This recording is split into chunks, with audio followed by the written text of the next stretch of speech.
Everyone, it's Jeremy. Welcome back to the Slowest Blitz, where we are playing Asphodel. It is turn 10, and we get to see a lot of battles this turn, which is kind of exciting. Normally do not get to see this much in the early game.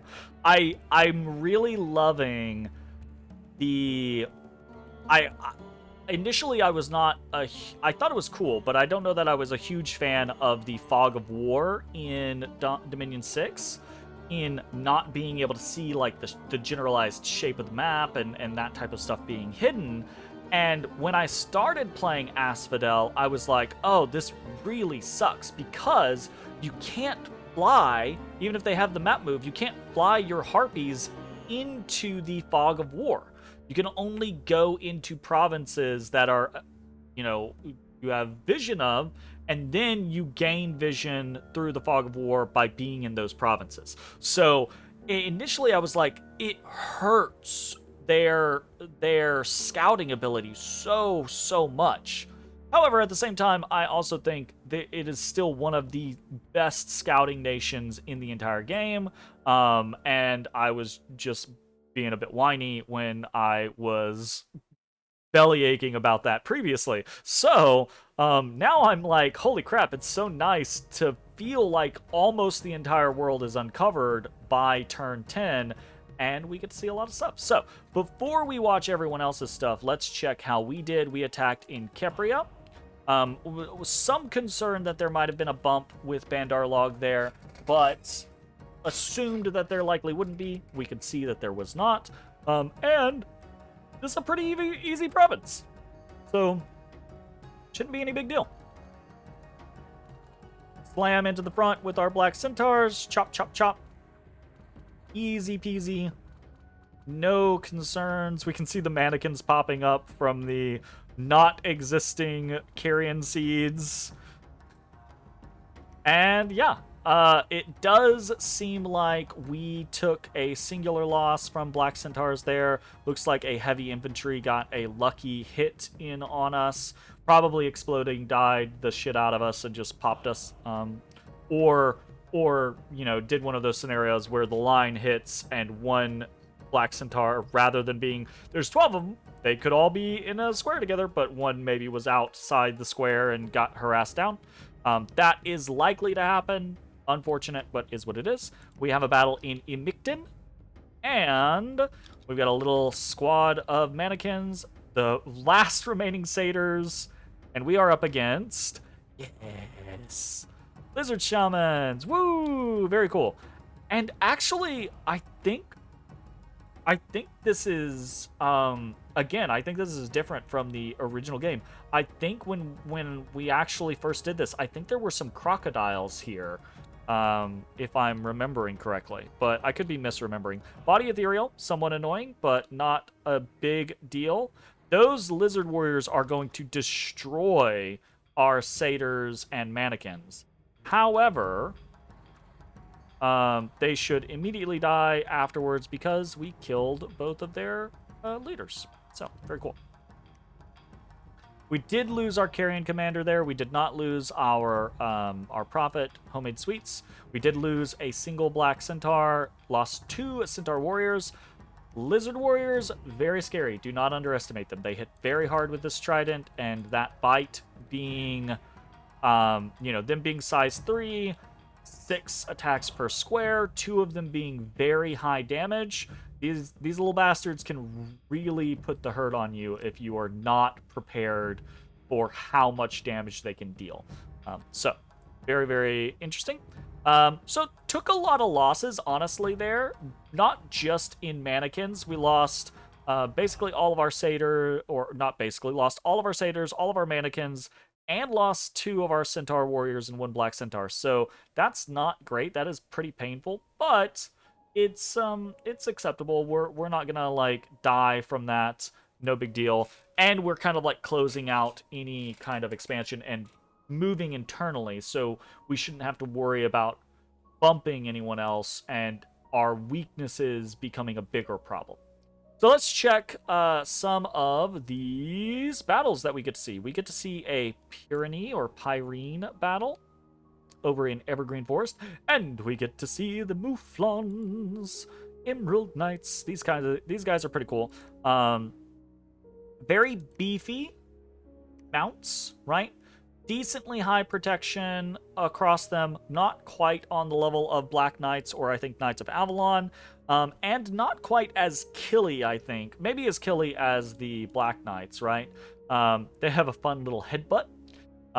They do have their own supply bonus, but aside from that, we've got some built-in resistances, and then aside from that, not really a big deal. Not a big deal, but not really a big deal. So, attack skill +1, defense skill +2, strength +3, blood surge, and awareness. Interesting. So, this makes it more difficult for them to be surrounded, which is kind of interesting. That actually was something that I played around with our original Bless for the Black Centaurs. Because again, it can help that situation where one Centaur is just kind of like out of formation, gets harassed down, and dies. Unsurroundable helps prevent that situation, but it's a little pricey to take, in my opinion, for what you're getting out of it, in the fact that it's not always going to be worthwhile, right? But still, I think pretty interesting. High strength buff, +3 strength, actually makes these guys quite killy. 19 damage headbutt, 22 damage broadsword. This lance is going to go up to... is that going to be 30 damage on the lance charge? So, pretty scary.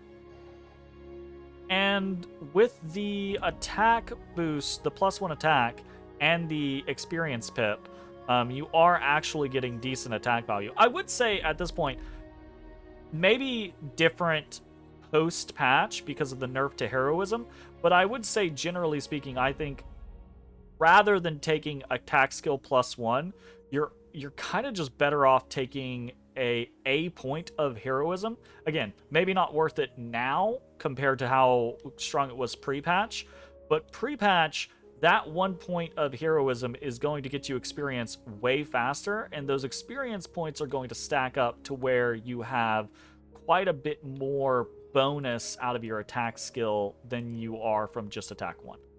Not to say that an attack less is bad in any way, shape, form, or fashion, just that I think 1 point, it might be worth more to do heroism than it is to do attack +1, right?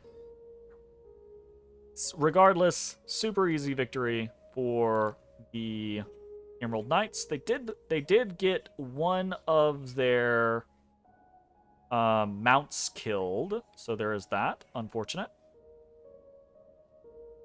We get to see Phaeacia attack Black Harbor, which we tried to do by design. Ooh! Maybe this is why Phaeacia is kind of expanding slow. This is a nasty province, right? Bunch of heavy cav. Phaeacia will probably be able to take this without too many issues. They do have a fair number of their Colossi and Orichalcum guards back here, which are pretty nasty. And this line of Colossi light infantry, while they will get mauled by this lance charge, when these knights come in, they are going to get barraged by javelins. So... Not a super heavy barrage, actually, unfortunately. It seems to take it fairly well. Probably took a handful of losses there, but nothing too terribly bad. Surprising that these light infantry are continuing to stick around for as long as they did. So... yeah, I mean, does eat a little bit of damage, loses 2 Colossi heavy infantry, loses 2 light infantry, loses the kind of like lance catchers that they put out in front. But overall, that was a pretty tough province, so took it fairly well, I think. We get to see 2 attacks from Nabaa. We'll get to see what's going on with them. They've got these Jan Guard, which are kind of notorious because of their built-in glamour and stealthiness. Kind of scary. Well, I say kind of scary. They're not the most scary things on the face of the planet, but they're pretty... What am I trying to say? They can be formidable, but they're not the worst in the world. You need to be more worried about Nabaz, if Ifrites, I think, is the kind of concept. But defense, very, very soft bless, right? Defense skill +4, nothing else. It's possible that they have, you know, an incarnate bless or something that is more robust for their Ifrites, or they might have just been like, look, as long as we can get good expansion and a little bit of bonus from our Jan guards, and I have a plan with my magic, maybe that's all they felt like they needed, and they'll go from there. This should expand just fine. Again, pretty high defense, which is something that we're rocking, but the inclusion of mirror images means that they're super unlikely to be hit. And they chop things up. Very nice. No losses there. And then in Jereb, we get to see what I would assume to be a very similar situation. Do have some camel riders here with their composite bows, and more importantly, their falcons, which is fun. The falcons actually have a dive attack, right? That has very high attack value. Pretty low damage, but very high attack value, which I think is pretty interesting. I would love to see more things like that for flying units, right? Like, I would love to see like a dive attack on Asphodel's Harpies, for example. Okay, these Janguard are going to go in and probably not have too much of an issue here. There are a lot of archers. Archers can be a bit of an issue for mirror image defense tanks, but looks like they do a pretty good job. Come out with no losses. And we get to see Pythium rolling around. What do they got? They've got a hero out here, out in front. They've got a bunch of Principes. I wonder if that hero was supposed to be out in front. And the classic Roman infantry going to get charged. They're going to take it on the chin. And yeah, this is pretty classic Pythium. Just send 20 Principes at something and hope that they win.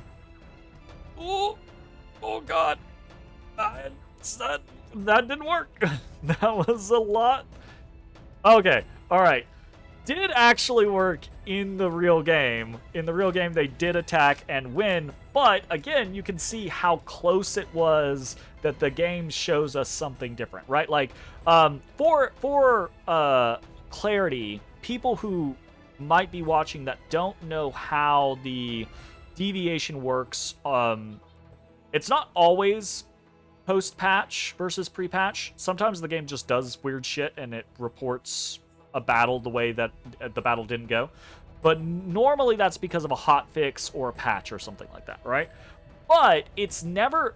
I wouldn't say never. It's extremely rare that pre-patch and post-patch battle reports are so drastically different that a major victory turns into a major defeat, right? Normally what you're going to see is if you sent 100 troops in against 2 troops, those 2 troops are going to get crushed every single time. Maybe in 1 out of 100 reports, one of those 2 troops fires an arrow and kills a commander, and that's the lucky shot, right?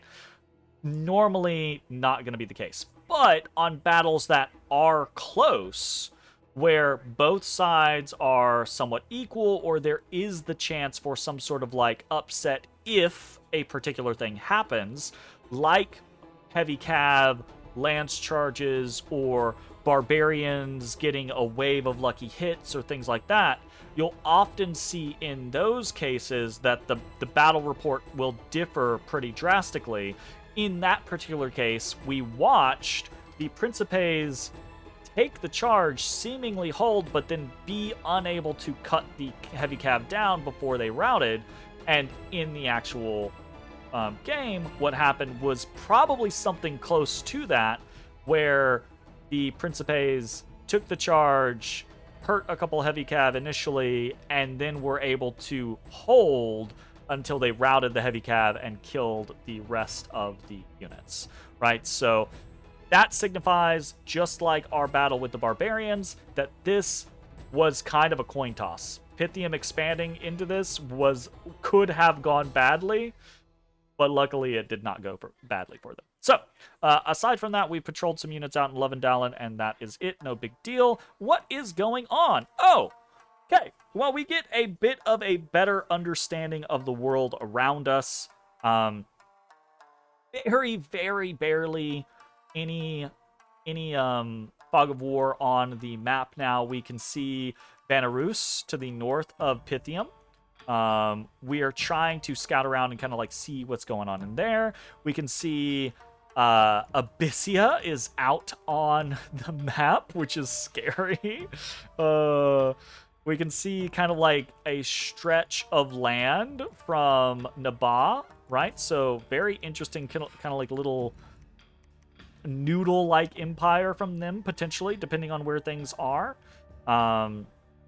And we can see a little bit better of a concept of Phaeacia. 1, 2, 3, 4, 5, 6, 7, 8, 9. Did we include their cap? 1, 2, 3, 4, 5, 6, 7, 8, 9 provinces. They might have something over here in Nam. So we'll check that. I sincerely doubt they're over here.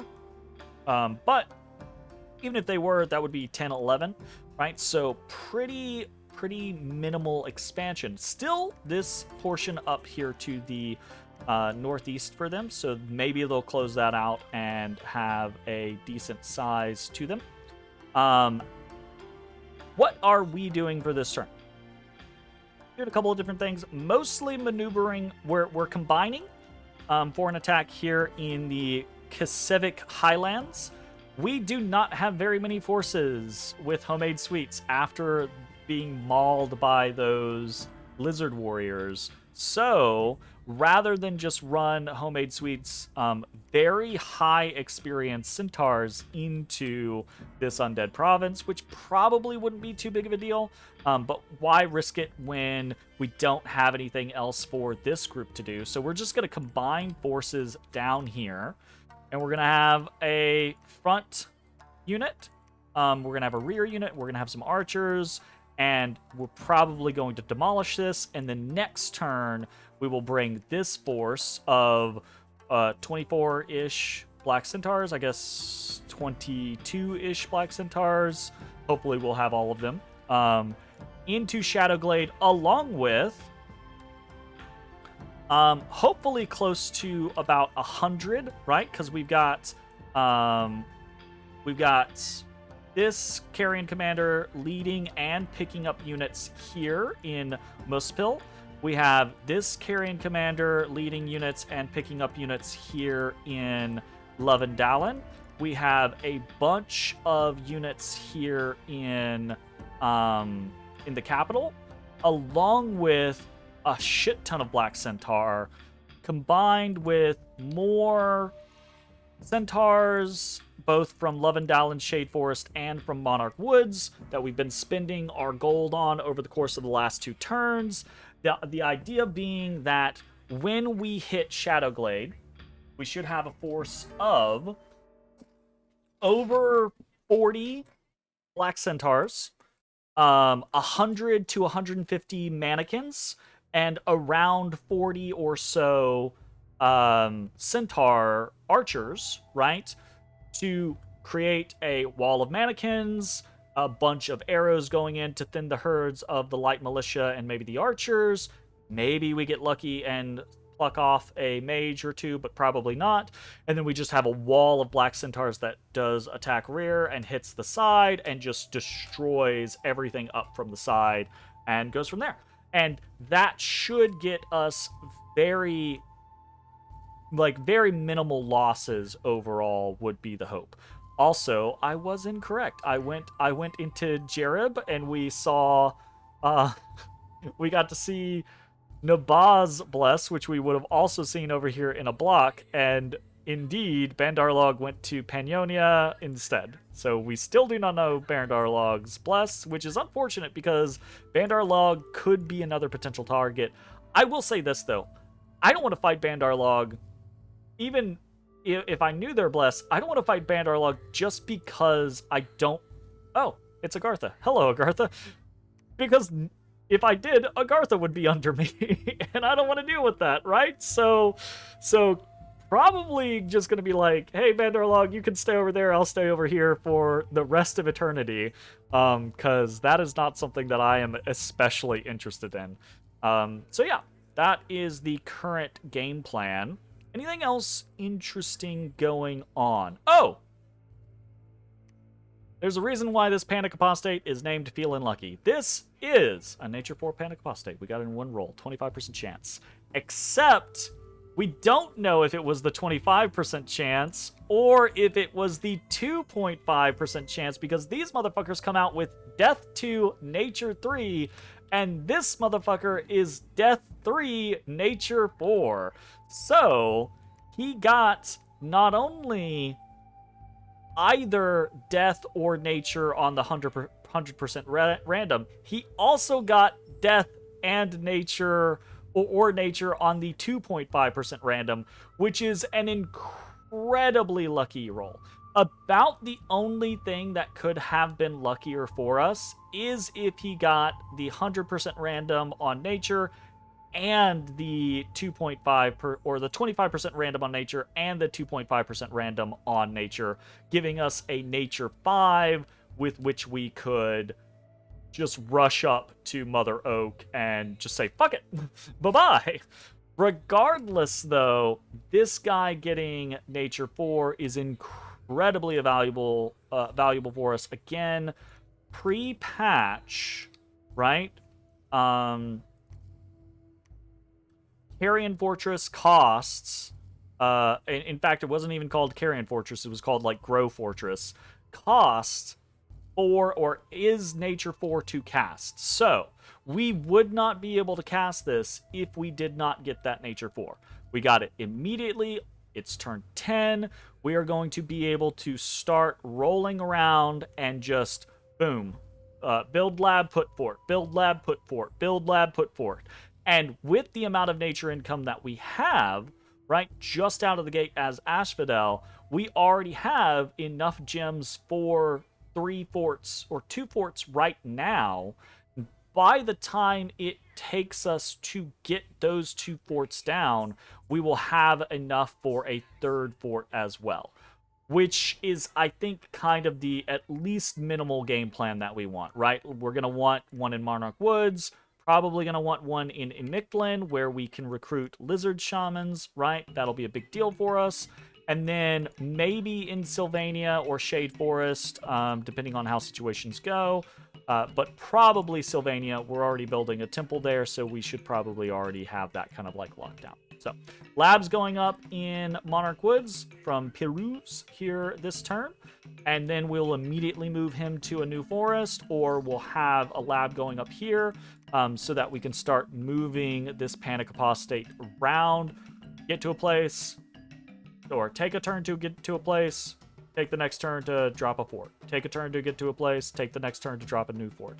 So in the next 6 turns, we basically are hoping that we're going to have 4 forts, including our capital, up and flourishing, and firing on all cylinders, recruiting mages for research, because we have quite a bit of income right now, and as long as we can get a decent pile of mages going, our income or our research will shoot up very, very quickly because of our Magic 3, right? So, pretty excited about this. Very, very strong opening. Very lucky for us.